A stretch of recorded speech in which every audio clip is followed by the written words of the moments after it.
So in this video I'm going to be reviewing this is my 2007 335i E92. In this video I'm just going to be going over the pros and cons of everything. So I got this in February 2019, so a little bit over a year. As far as problems with it, I've had 2 injectors go bad. So if you were to buy this car, I would try to get one with index 12s, which is like the latest revision injectors. Mine previously had index 9s, that's what it came with. Definitely, if you get the car, upgrade to index 12s right away, like even if you're not having problems. It's definitely a good thing to get out of the way and just go ahead and do. So reliability for this car, I bought it at 58K and now it has almost 65K. I used to work at a place that was like a 25-mile drive, and every time I drove there was fine.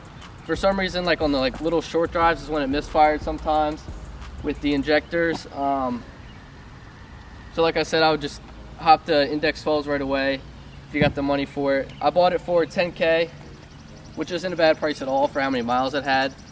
A big thing a lot of the people hate on is the stock turbos that they go out if you start tuning them and stuff, but I've been on MHD stage 1 for probably about 8 months or so now, and it's been fine. And I know people hate on MHD for being a cheap tuning thing, but any of the problems you have after tuning it with MHD, I wouldn't blame it on the tune itself. Normally it just brings out the weak parts, like in my example, the injectors. As far as performance, these things are insane. They come with forged internals, which is crazy, and you could easily make 400 plus horsepower just off a tune and some quick bolt-on parts. And there's people that are going 900 horsepower on stock internals just with a single turbo kit. As far as looks, mine had a tan interior, which I'm not a fan of. You guys can watch the video where I swap it to red. And I also wasn't a big fan of the chrome headlights, so I blacked those out, and again, we have a video on that too. The stock exhaust on this thing is really quiet, probably because it's BMWs are just luxury cars, so it's pretty quiet. It burbles somewhat stock, but nothing like it is now off the stage 1 tune. Can go stage 2 plus. I'll probably make a video on that later. All right, so I have a ARM charge pipe tile blow-off valve, Burger Motorsport intakes. I have some upgraded vacuum lines from ECS Tuning, which is something I would definitely do whether or not you're tuned or not. I got 30 FF codes as soon as I went stage 1, so I replaced the vacuum lines and that fixed the problem. That's normally where people have the 30 FF code pop up, is because there's a small leak in the vacuum lines itself. I have a video on that from a long time ago. And as far as reaching the spark plugs and everything, all you gotta do is take this off and it's all accessible to you. Another thing is every 60K they recommend you do a walnut blast where you take off the intake manifold and clean it all out with walnuts. I still have yet to do that, but I have the walnuts, I just haven't done it yet. I also have a 7.5 inch intercooler, you can't see it. She be keeping it real cold. You be shivering. I also have Turner Motorsport camber plates, which is fixed to 2.5 degrees of camber. And something I highly recommend is Burger Motorsports sells these cabin filters. It removes this whole big plastic piece here that covers up a good probably foot of the engine. So that actually just spending $60 on these cabin filters, it allows a lot of the heat off the engine to go away. So that's a good mod to do right away.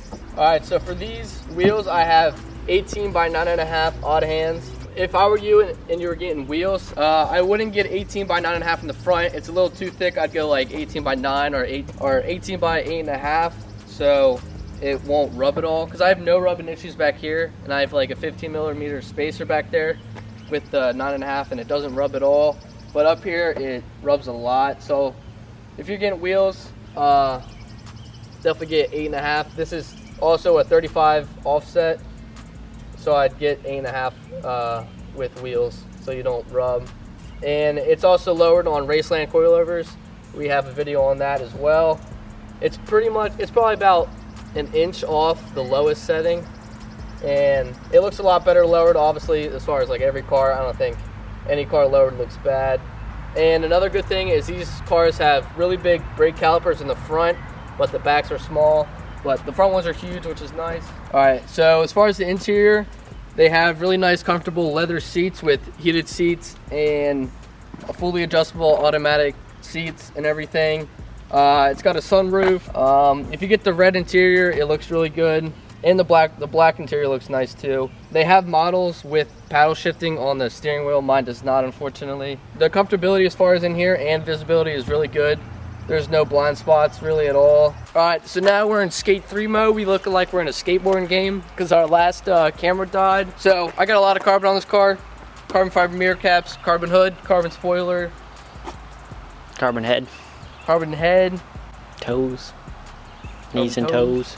So if you're gonna tint these cars, I had the fronts tinted at the same time Hunter got his done. The tint actually peeled a lot from rolling it up and down. I did everything they told me to, like I didn't roll it up until like 3 days after or whatever it was. So if you tint these cars, definitely be like cautioned about it peeling in this corner here, because both of mine did that, so I ended up just peeling it all off. So definitely be aware of that. So mine right now has no tint on this window, but this is tinted 20, back's 35, and I have a banner up here that's 5. Go ahead. All right, and as far as the stock wheels and stock ride height, the stock wheels are, I believe, a 17 by 8 or so. So I mean, they were definitely decent tires. And the stock ride height, I believe, is 27 inches from the ground in the front and 26 inches from the ground in the rear. So it was a little bit of a monster truck, but not too bad. If you're gonna have people in the back seat, because it is a coupe, I think there is enough room to fit probably someone like 5'8" at most. You could definitely fit some people back here, unlike Hunter's car. Yep. You can't be fitting no one back there. You can fit small people back there, but if you're a bigger guy, definitely wouldn't recommend sitting in the back seat. Yeah, you gotta be 5'8" and less than 120.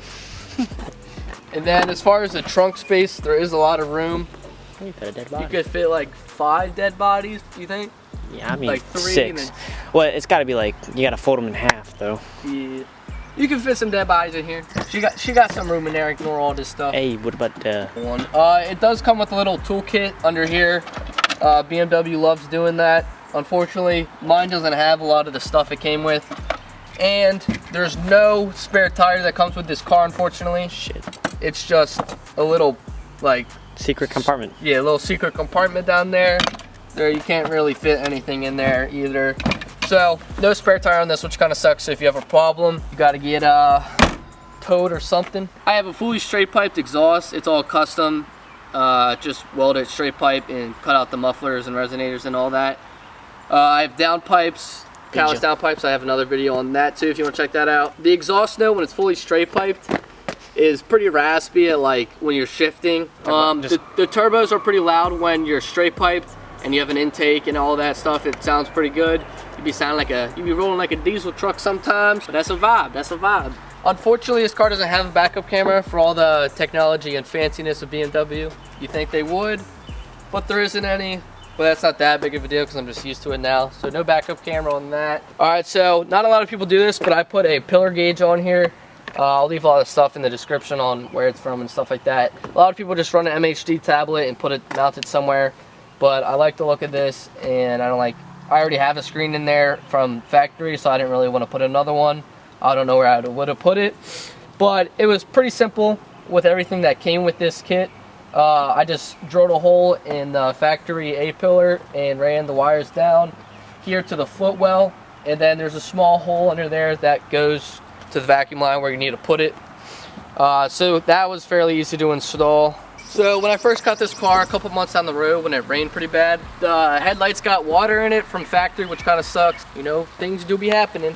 I don't know if that's it do be raining sometimes. Another problem I've had with this is probably around 62,000 miles, the transmission started getting pretty rough between second and third. So I did a transmission fluid flush, which didn't really help. So I know what you normally have to do is either get a trans tune, which I'm thinking about doing, or replacing the trans solenoids, which is probably what I'll result to if the trans tune doesn't help at all. But overall, with this car, really fast from the factory. I felt like I was in a jet because I came from the E46, which is pretty slow, no hate, but So these cars are definitely fast from factory, and you can make them a lot faster just with quick bolt-ons and all that fun stuff.